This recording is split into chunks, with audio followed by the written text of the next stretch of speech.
자, 이게 심각한 건데 이게 사실 핵심입니다. 지금 오늘 일어난 사건이에요. 코스피가 장중 2,200이 붕괴됐어요. 이거 완전 난리 났더만. 네. 지금 현대 자본주의 국가에서는 주식이에요, 주식. 음. 근데 이게 환율이랑 연동이 있거든요. 네.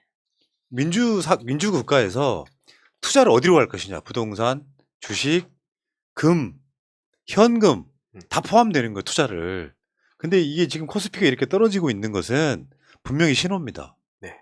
한국에서 주식에서 돈 빼고 있다는 거예요. 이게 핵심이거든. 근데 지금 생각 한번 해보세요. 3천 올라갔다고 우리가 막 박수치고 이러던 시절이 바로 얼마 전이었다는 거예요. 야, 그러니까 지금 뭐 환율 급등 속도 그리고 주가 하락 속도가 선진국 중에서 특히 한국이 가장 빠르다는 지적이 나오고 있고 외국 자본 대량 이탈해서 지금 막 달러 산다 뭐 그래서 달러 통장 어떻게 개선하냐 이런 얘기가 나오는 마당에 추경호 씨 같은 경우에는 뭐 외환 보유고 세계 9위다. 뭐 7,400억 달러 규모의 대외 자산이 있기 때문에 과도하게 불안해할 필요 없다. 이런 식으로 얘기하는데 전 이걸 보면서 어떤 생각 들었냐면 약간 좀 다를 수는 있지만 그 이승만 씨가 옛날에 그냥 한강다리 끊고 자기 혼자 살기 위해서 도망쳤던 게 떠오르더라고요. 정말 무책임한 사람들이 지금 여기저기 포진해 있어서 국민들은 뭘 믿고 가야 되나. 정말 이 불안감밖에 생각이 안 듭니다. 지금 아시아가 제일 위험하고요.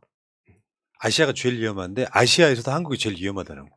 네. 네. 외신의 평가예요, 그게. 네. 그게 사실 뭐가 걱정되냐면 무역수지 적자 때문이에요. 음. 무역수지 적자가 이렇게 크지 않으면 우리가 외환 보유고가 4천억 달러 되잖아요.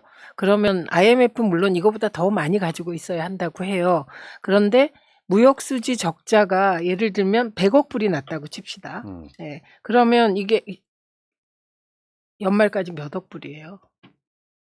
그러니까 이제 이 결국은 누적된단 그거지. 말이죠. 한국이라고 하는 나라가 수출로 먹고 사는 나라인데 네. 수출을 많이 하면 뭐예요? 수입을 더 많이 해서 적자가 나는데 네. 그럴 때 한국에 투자했던 글로벌 펀드들이 자금을 회수해버려요. 네. 그러면 투자했던 자본이 다른 나라로 가거나 한국을 빠져나간단 말이에요. 이제 이게 최악의 상황인 거고 그 다음에 아까 말씀하신 것처럼 경상수지가 적자인 나라들이 결국 취약할 수밖에 없는 거예요. 그렇죠. 근데 여기에 대한 대비를 안 하고 있는 거고 윤석열이 이번에 갔을 때 분명히 미국하고 통화 스와프 정도는 체결했을 수도 있는 거거든요. 이게 처음 있는 일이 아니기 때문에 그것마저도 못했다. 그냥 긍정적으로 논의 중이다 이렇게 하고 있잖아요. 그거는 이제 통화 수합 같은 거는 민주당도 많잖아요. 민주당의 미국 통들이 총력을 다해서 같이 노력해서 통화 수합 빨리 해야 되겠죠. 근데 저는 이 무역수지 적자가 난 부분이 어느 부분인지 빨리 체크해서 보완을 해야 되는데 이게 대중국 무역 적자가 커지는 거잖아요. 여기에는 이 윤석열 정부의 초기 대중국 스탠스. 그때 최상목 경제수석이 중국은 끝났다 같은 말을 해버렸거든요. 그렇죠. 그런 이야기 듣는 사람들은 한국 물건 안 사는 것도 있어요. 물론 뭐 여러 가지 요건들이 있지만. 그러니까 무역 적자가 누적되고 있는 이 상황이 한국의 통화 가치 폭락에 가장 취약하다는 거죠. 무역 적자 때문에 네. 한국이 쉽게 표현하면 그런 심리가 있는 거예요. 한국에 투자해도 별반 이득이 없는 거죠. 돈에 투자한다는 건 뭐냐면 환율이 문제가 아니라 그러니까 이자가 올라가는 거 있잖아요. 내가 달러를 사두면 달러가 지금 이자가 없잖아요. 그러면 그 달러에다가 내가 투자할 수밖에 없는 건데 기본적으로 기축통화 국가가 아니면 한국 자체가 지금 적자를 보느냐 흑자를 보느냐가 원화 가치를 평가할 수밖에 없는 가장 중요한 요인이 됐다는 거죠. 네. 그러다 보면 한국에 투자했던 사람이 빠져나갈 수밖에 없는 이 상태가 되고 달러화가 가치가 높으면 결론적으로 한국에서 물건을 파는 사람들이 달러를 받아가면 계속 외화가 빠져나가는 거예요. 네. 이 과정이 굉장히 위험하다는 걸 윤석열은 인지를 못하고 있는 거죠. 네. 그런 것으로 보여요. 예. 그러니까 지금 세 차례 연속으로 자이언트 스텝 했는데도 연준에서는 아예 그냥 인플레이션과의 싸움을 선포하고 매파적 발언하고 있는데 당연히 그럼 앞에 말씀하셨듯이 미국 금리가 올라가고 한국이 계속 쫓아가는 모양새가 되면 계속 그 자금이 이탈할 텐데 그거에 대한 대안을 내놓기는커녕 그냥 별 걱정 안 해도 된다는 식으로 얘기하는 게 물론 무조건 그냥 다 뭐 난리 났으니까 뭐 어떻게 해야 된다 이런 걸 바라는 건 아니지만 너무 무책임한 모습 그리고 전혀 예측할 수 없다는 게 전 가장 불안한 요소라고 맞습니다. 봅니다. 이 웃고 할 얘기가 아니라 네. 경제가 나빠지면요 돈 없는 사람들은 죽어나가요. 보셨잖아요 IMF 때. 결국 이런 것 때문에 윤석열이 이런 걸 대응을 못 해가지고 정말로 그 보수 정당이 했던 그 IMF가 또 온다면 국민한테는 재앙이거든요. 네. 그리고 지금 현재 상황 시장에서는 정부 약발이 안 먹히고 있습니다. 그러니까 환율이 전혀 안 먹히고 있어가지고 이게 가장 시발점인데 지금 어떤 상황에서도 이게 약발이 안 먹히고 있는 상태. 그러니까 지금 계속 우리나라 사람들이 달러를 사고 있다는 거예요. 네. 이런 상황에서는 네. 국민들이 서로 의지를 모아서 같이 대응해 나가면 되는데 문제는 윤석열이 리더십이 상실됨으로써 정부가 하는 어떤 말도 믿지 않게 되는 효과가 더 불행이라는 거예요. 네. 네, 신뢰가 떨어져서 네, 정부 정책을 지금 뭐 신뢰를 안 하니까 거꾸로 간다. 지금 환율 같은 경우에요. 이제 어느 정도 심각한 상황이냐면 지금 1,431원? 어제 거. 네. 어제가 네. 네. 국내 대기업이 올해 환율 전망치가 원래 1,303원이었대요. 원래 그보다 네. 지금 벌써 한 130원 더 올라간 거죠. 손익분기점이라는 게 있는데 환율이 1,236원이 돼야 그나마 쉽게 표현하면 이익도 손해도 아닌 상태, 손익분기점이 되는 건데 경제 전체 그 대기업. 그러면 지금 1,431원이 됐으니까 적자는 계속 누적될 수밖에 없는데 어떤 대처도 못해. 그럼 윤석열이 미국 갔을 때는요. 최소한 통화 스와프 정도는 뭔가 해주고 왔어야 되는데 그것도 지금 못하고 있는 거 아닙니까? 네. 그 언론 요즘 보면은 그 아래 공포, 그러니까 그 리세션해서 경기 침체의 공포란 보도가 막 쏟아지고 있는데 실제로 지난 15일에 그 세계은행에서도 그런 보고서를 냈더라고요. 미국 강달러 때문에 전 세계 경기 침체가 우려된다.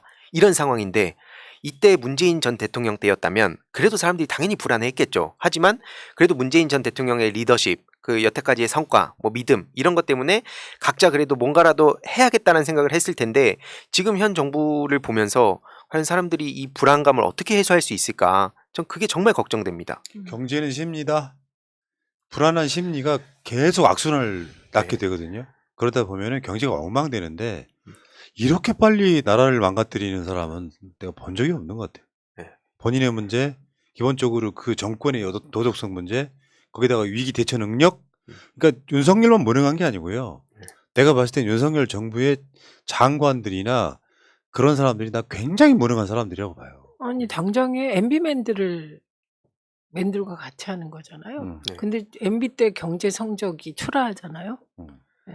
아니 최근에 심지어 추경호 씨 같은 경우엔 뭐 법인세를 한 지난 10년간 대부분의 국가가 내렸다는 소리를 하고 있어요. 이게 대놓고 이게 말도 안 되는 소리를 하고 있는 거거든요. 근데 바이든이 들어서면서 당장 법인세 네. 올리겠다. 네. 예, 막 낙수 횡재세도 이런 나오고 없다. 이렇게 이미 얘기했는데요. 지금 완전 시대랑 그러니까 혼자 대한민국에 거꾸로 역행하는 상황이라서 진짜 시대에 역행하는 정부라는 생각이 듭니다. 게다가 이게 윤석열 정부 스탠스가 신냉전이 도래한다고 보고 이게 그 미국 중심으로 가겠다는 거잖아요. 그래서 중국을 배척하는 것으로 보였잖아요. 초기에. 그랬으면 미국이 대한민국을 특별하게 대접해 주는 모습을 보였어야 그 정책이 국민들께 신뢰를 얻을 텐데 이번에 48초 그 동영상이 다 보여준 거예요. 그 전후 동영상 보면 진짜 미국에 대해서 화나요. 그러니까 부끄러울 정도잖아요. 네. 쫄쫄쫄 따라다니면서 막 얼쩡거리는 거 주위에서. 게다가 네. 노루각수 부분은 국민의 한 사람으로서 바이든한테 기분이 안 좋았어요. 헤이맨 왔어 이 정도. 나 어처구니가 없어서. 야 최민희 의원님이 스포츠 재개 해주는 바람에 멤버십과 와, 뭐야. 슈퍼챗이 지금 최소한 세 날은 지금 흑자 상태. 와, 감사해요 여러분. 고맙습니다. 야, 감사합니다. 최민희 의원이 윤석열 그 자리 갔으면 얼마나 유능했을까? 그러니까 제가 배고프게 생겨서 그래요. 제가 배고프게 생겨서 슈퍼챗 얘기를 다른 분이 하면 효과가 별로 없다더라고요. 그런데 제가 얘기하면 아, 저 밥도 못 먹나 보다. 고맙습니다. 근데 새날은 70만이 돼야 되고 정말 새날은 보통 사람들의 목소리로 시작해서 지금은 거의 진짜 이 유튜브계에 진짜 훌륭한 다크호스가 되었습니다. 다코스예요? 다크호스 얼마나 좋아요? 다코스예요? 좋죠. 왜냐면 막 뭐 기라성 같은 사람들이 막 그 유명한 사람 불러다가 할 때 새날은 평범한 사람들이 평범한 사람들의 목소리로 시작했잖아요. 정말 훌륭하죠. 다코스는 이제 옛날 얘기고 지금 대세라고 이야기해줘요. 대세. 아, 그래요? 전 다크호스를 되게 좋아해서 다크호스에서 대세가 된 새날입니다. 제가 100만 곧 가야 됩니다. 제가 말입니까? 토닥 토닥 토닥 아, 호스. 멋있어요. 그 목소리도. 아 근데 사실 이런 종류의 방송국의 트렌드를 주도하는 게 새날이잖아요. 그럴 뿐만 아니라 균형 감각이 있으세요. 그렇죠. 이거 굉장히 중요해. 그럼요. 심지어 여전보다 낫지. 청국장이 시작하게 된 것도 되게 감사드린 거거든요. 네. 되게 오래 했는데 한 3년 정도 했는데 그때 그냥 평범한 친구들의 목소리도 이렇게 대변할 수 있게끔 그래서 네, 네. 지금 이렇게 또 자리를 잡아가는 과정인데 정말 여기서 감사드립니다. 같이 하던 그 재호 씨? 재우, 네. 재우 씨가 다른 데서 또 일하고 있더라고요. 음. 그러니까 하여튼 새로운 시도도 많이 하셨고 네. 그래서 새날은 정말 지지하고 예, 어려움이 생기면 같이 해주시고 그럼요. 그래야 한다고 생각합니다. 감사합니다. 야, 우리 민이 안 좋아할 수가 없어요. 정말 감사하고요. 자, 이거 끊었나요? 땡.